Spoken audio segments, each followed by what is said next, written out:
সেই প্রাইভেট লিমিটেডের মধ্যে যাতে গরিব মানুষ তারা নিজেদের রুজি রুটি গড়ে তুলতে না পারে, যাতে মধ্যবিত্ত মানুষজন একটু কম খরচে খেতে পড়তে না পারে, তার বন্দোবস্ত চাপিয়ে দেওয়া হচ্ছে। গোটা বাংলা জুড়ে একটা নতুন সরকার এলে সেই সরকারের কাছে অনেক প্রত্যাশা থাকে। আমার কথা যে সমস্ত মানুষজনরা শুনছেন তার মধ্যে বহু মানুষ বিজেপিকে ভোট দিয়েছেন পরিত্রাণ পাওয়ার জন্য তৃণমূলের থেকে।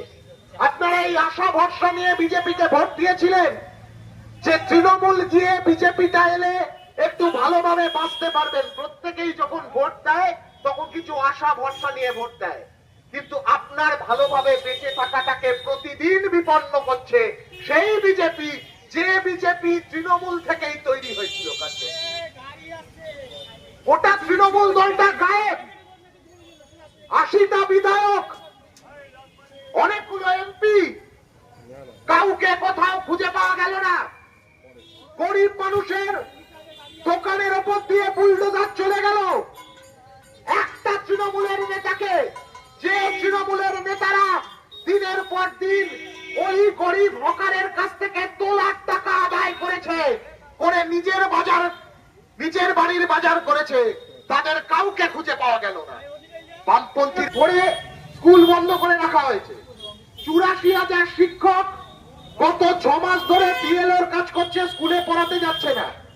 এখন বোঝা যাচ্ছে আগামী 6 মাসও তারা স্কুলে পড়াতে যেতে পারবে কিনা সেই নিয়ে কোনো নিশ্চয়তা নেই। তাহলে স্কুলগুলো চলবে কি করে?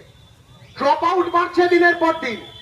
কলেজগুলোতে আগে তৃণমূলের মাতব্বরি চলছিল, এখন বিজেপি মাতব্বরি করতে ঢুকে পড়ছে।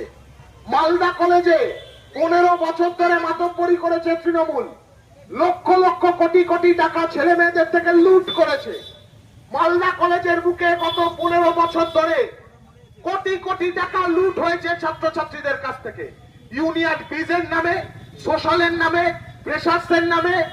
এখন সেই তৃণমূলরা লুকিয়ে পালানোর পয়সানের মাতব্বরি হোক, কোন মাতব্বরি পশ্চিমবাংলার মাটিতে আর সহ্য করা হবে না। এসএফআই ক্যাম্পাসের ভেতর যাচ্ছে, এসএফআই লড়ছে।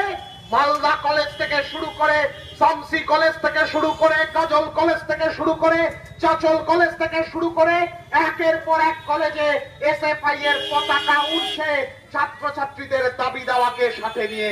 আমাদের সাফ কথা, যা টাকা চুরি হয়েছে তার অডিট চেয়ে পাঠিয়েছে রাজ্যের সরকার। এতদিন বাদে আমরা দীর্ঘ সময় ধরে এই অডিটের জন্য আমরা মামলা করেছিলাম, হাইকোর্টে গেছিলাম। সেই মামলার রেফারেন্স নাম্বার দিয়ে গভর্নমেন্ট অর্ডার বেরিয়েছে যে অডিট পাঠাতে হবে রাজ্যের সরকারের কাছে। তৃণমূলের অডিট রিপোর্ট, তৃণমূলের চুরি করা টাকার অডিট রিপোর্ট বিজেপির আলমারিতে গিয়ে লুকিয়ে রাখলে চলবে না। আমরা সাফ কথা বলেছি, কলেজ বিশ্ববিদ্যালয় সব ছাত্রছাত্রীরা সেই অডিট রিপোর্ট নিজের চোখে দেখতে চায়। কলেজের ওয়েবসাইটে সেই অডিট রিপোর্টটা তুলে দিতে হবে যাতে সবাই সেই